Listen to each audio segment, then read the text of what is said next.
Welcome student. जैसा कि इसके पहले की क्लास में आप पढ़ रहे थे कैंसर के बारे में, ऐसे ही आज आपको पढ़ना है ड्रग्स के बारे में। आखिर ये ड्रग्स है क्या चीज़? तो ऐसा रासायनिक पदार्थ जो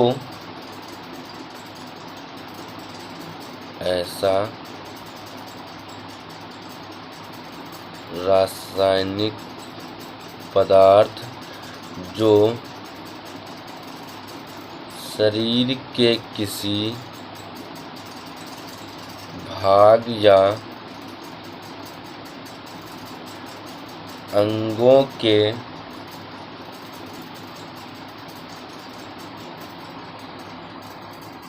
कार्य में बदलाव उत्पन्न कर दें या किसी रोग की प्रक्रिया को परिवर्तित कर दें, ड्रग्स कहलाता है।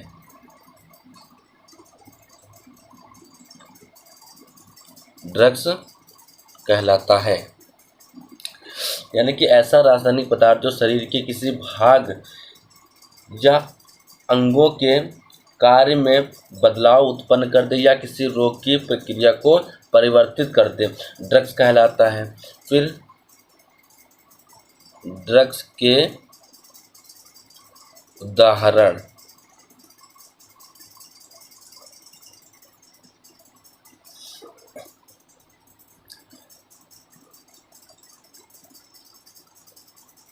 चिकित्सक द्वारा मरीज के रोग नियंत्रण हेतु लिखी औषधियाँ,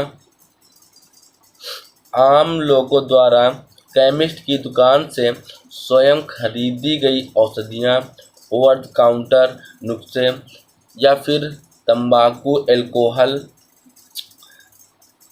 गैर चिकित्सीय रूप से प्रयोग की जाने वाली नशे की दवाइयाँ।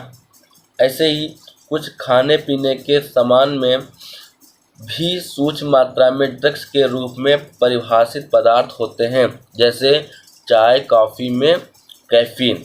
ऐसे ही ड्रग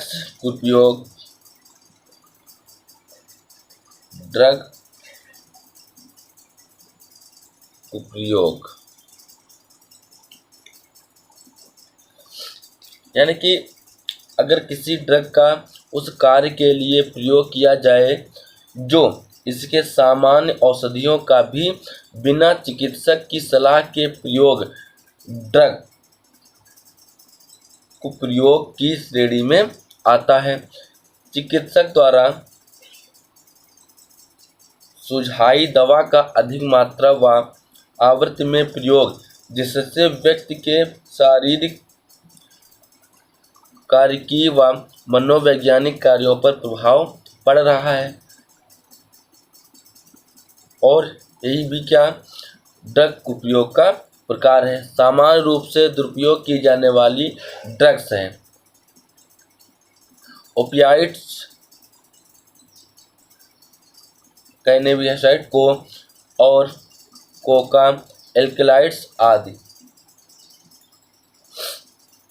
उसके बाद जैसे कि किशोरों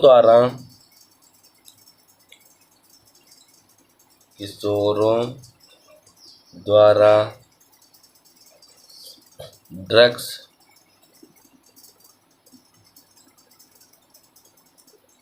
अल्कोहल प्रयोग के कारण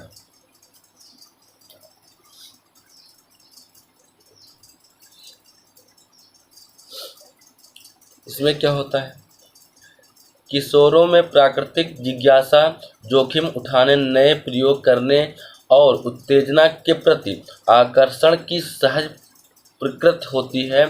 वह नए प्रयोग करने को उत्सुक रहते हैं। पहला प्रयोग जिज्ञासावश होता है, लेकिन बाद में किशोर वास्तविकता व समस्याओं से पलायन हेतु इसे नियमित रूप से प्रयोग करते हैं। ड्रग्स व अल्कोहल को लाभकारी पदार्थ के रूप में देखने समझने की गलतफहमी व लोगों को इतना सेवन करता देख इन्हीं लाभकारी समझता है। ऐसे ही दोस्तों साथियों व दबाव व उकसाना किशोरों को इस गलत आदत से जोड़ता है। फिर ड्रग्स या फिर अल्कोहल सेवन के कुछ लक्षण जैसे शैक्षिक प्रदर्शन में कमी,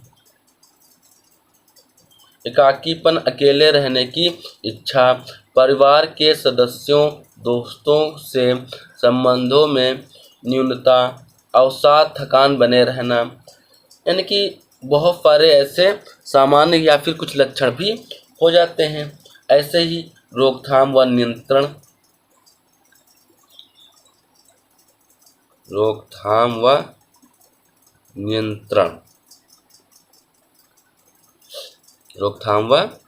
नियंत्रण, आवश्यक समकक्षी दबाव से बचें।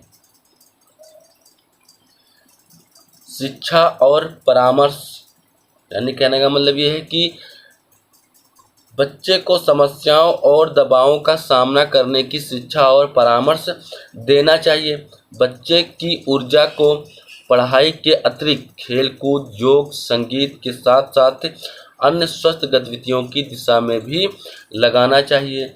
माता पिता और समकक्षियों से सहायता लेना चाहिए। संकट के संकेतों को देखना चाहिए या फिर व्यावसायिक और चिकित्सीय सहायता लेना चाहिए। तो इस प्रकार से इससे हम रोकथाम व नियंत्रण कर सकते हैं। तो आज की क्लास के लिए बस इतना ही। Thank you class.